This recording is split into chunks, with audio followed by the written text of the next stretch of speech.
Daniel 7 and the identification of the Antichrist just using Daniel 7. Now, it shouldn't come as much as a surprise that I believe, especially when reading Ezekiel 39, not 38, which is the end of all time, but Ezekiel 39, which is war basically coming from Armageddon, that we know that the Antichrist is going to come from Magog. It's going to be Gog and Magog, the leader of Magog. And we know from Josephus that Magog is the area of either Russia, Ukraine, or Georgia.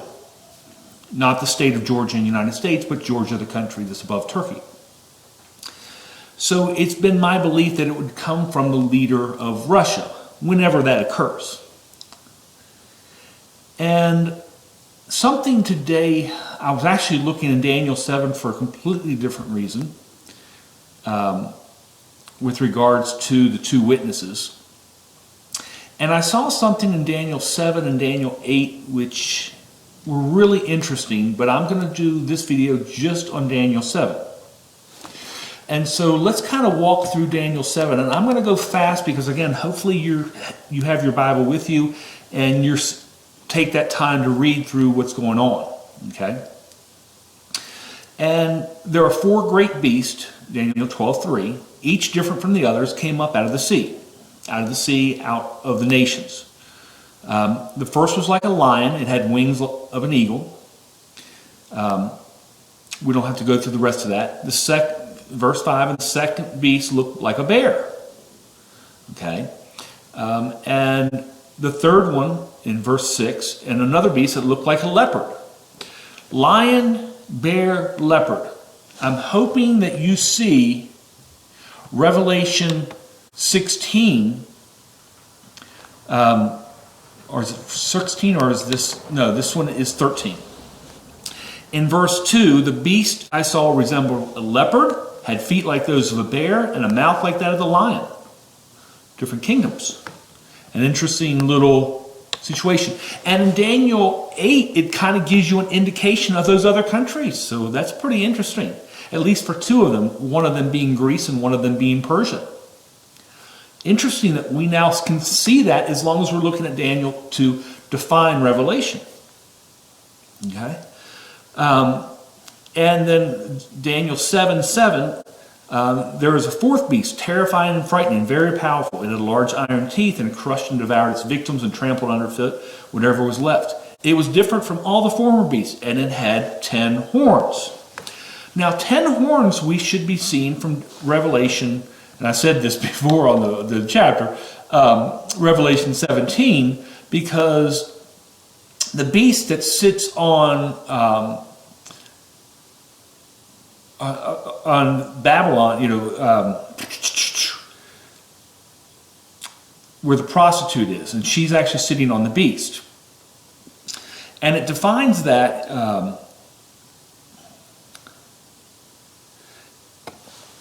it starts going through the 7 heads, and it's defining the 7 heads of the beast, starting in verse 7 of Revelation 17. Then in verse 9, it tells you where the whore of Babylon sits, which is the city of 7 hills, which would be Rome, Roman Catholic Church. And then in verse 12, the 10 horns you saw are 10 kings who have not yet received a kingdom, because in other words, when Revelation was done, they hadn't been in existence, but who for 1 hour will receive authority as kings along with the beast. They have one purpose, and will give their power and authority to the beast. So, they are ones who give authority to the beast. Now, knowing that, let's go back to Daniel 7. Okay? And he was... And in Daniel 7, we know that beast has 10 horns. And then in verse 8, while I was thinking about the horns, it goes through some things there, but let's kind of get down to the interpretation. Okay? The interpretation starts in verse 15. And actually, that's where the start is, but at 17 will start. The 4 beasts are 4 kings that will rise from the earth. but the holy people of the Most High will receive the kingdom and will possess it forever. Yes, forever and ever. So in other words, as soon as this beast is destroyed, the Messiah comes, because then the people of the Most High will receive the kingdom and will possess it forever. So this is telling us that beast is the one right before Armageddon, because after that, we'll be in the kingdom and we'll possess it forever. And in verse 19, then I wanted to know the meaning of the fourth beast, which was different from all the others and most terrifying, with its iron teeth and bronze claws. And in verse 20, I wanted to know about the 10 horns on its head. Okay?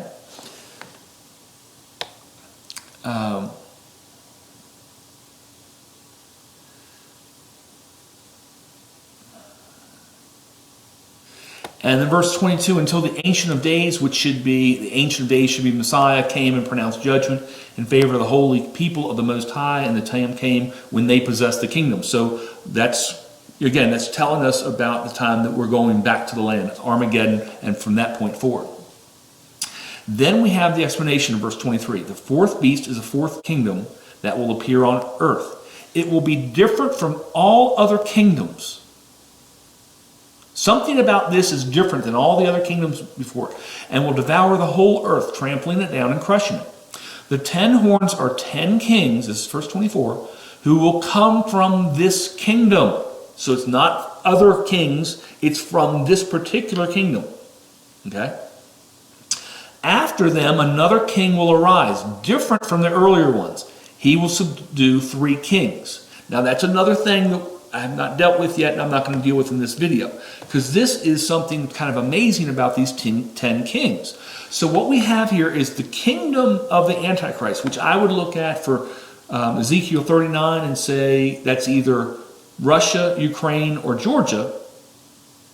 Will have 10 kings, and it will be different from all other kingdoms before it. And the Antichrist will be the 11th king there. Now, this is where it gets hilarious. We have identified 3 different nations, or I have in Ezekiel 39, looking at Josephus. Let's look at Russia. Let's see if Russia fits this situation. Do we have 10 kings? Well, we certainly know that communism took over in Russia and was different from all things before it. It was the first communist country. Vladimir Lenin was the first leader of Russia. He ruled from December 1922 to January 1924. Then Joseph Stalin was the second one. Okay? George Malenkov was the third one. He only ruled for a few months, like 5 or 6 months. Nikita Khrushchev was 4. He was there for about 10 or 11 years. Leonid Brezhnev, there for about 20-some years. He was 64 to 82. Yuri Andropov, number 6, 82 to 84. Chernenko, 84 to 85, number 7. Mikhail Gorbachev, 85 to 91, number 8. Boris Yeltsin, okay, and I can't keep my fingers up like that, that's kind of hard, from 91 to 1999, and Dmitry Medvedev, 2008 to 2012, it's 10. There are only 10 rulers before we deal with Vladimir Putin, who is the 11th. Isn't that interesting? Now, I've seen so many other things where I see Putin having the factor here because of his location. First of all, we know that Russia is controlling Syria, and so we know that the invasion for Israel is going to come through the River Jordan. We get that from Daniel 12. Now, there are other verses as well that indicate it's coming from the north, but that's where it's actually going to come from. And through the Jordan River, that's going to be Syria. So, interesting. Interesting that he controls the country where they would invade from, and that's already there.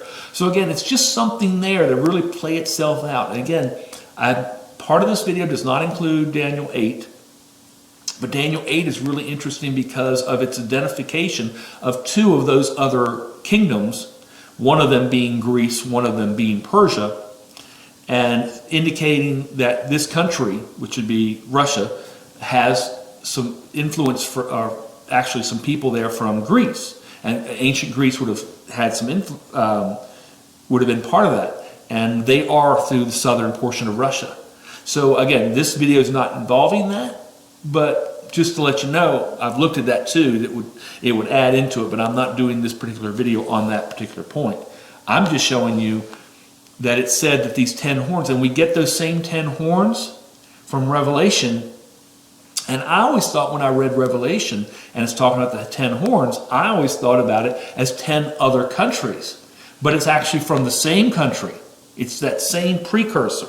So he doesn't have to go in with anybody, although I believe he will, because it says for Revelation 17, he's going to go in with, it sounds like he's going to have the lion, the bear, and the leopard, which at least we certainly know two of those should be Greece and Persia. So some interesting information. Now again, in Ezekiel 38, we have a list of other countries, but that's 1,000 years removed, so it doesn't have to have a bearing at all on the the situation of Armageddon and that particular point. But really interesting that we can kind of lock things down. And so we know we are, first of all, you can't see this unless you are in end times, because nobody before Putin could figure out that he was the 11th guy. It wouldn't work out. So, it's only since he's been in office that we're even able to see this. Unless we're able to see the future. But it also kind of locks it in that if that's the correct interpretation, which again, I'm getting it from a number of other witnesses in the Bible, but if that's the correct situation, then it can't be that long. I mean, he's in his late 60s now. How much longer is he going to be ready to go forward? And if it can't be the 12th one. So it kind of locks us into Putin.